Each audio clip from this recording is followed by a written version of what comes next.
This is a quick video on some basic maintenance for a washing machine.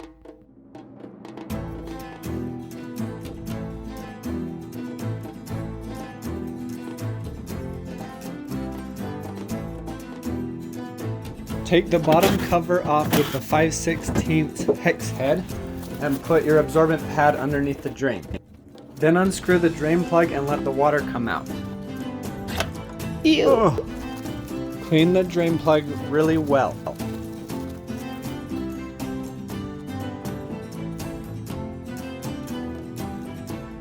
Clean inside the drain. You can dry up all the water with a towel or with the absorbent pad and make sure that there's no debris or anything blocking that drain. This is after I wiped it all out. Now you can remove the absorbent pad, wipe up all the excess water, put the drain plug back in, tighten it, and you can put the cover back on and tighten the screws. This is where the detergent goes, so I'm going to show you how to remove it so you can clean it and the space behind it. Pull it out a little bit and then push up on the tab on the bottom, and then it will come the rest of the way out. Check inside to make sure that there's nothing blocking those 4 ports, because if there is, it will cause flooding.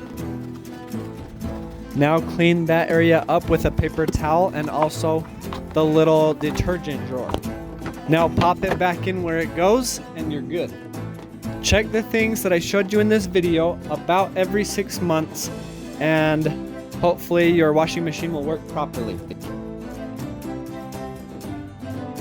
So I hope this helped.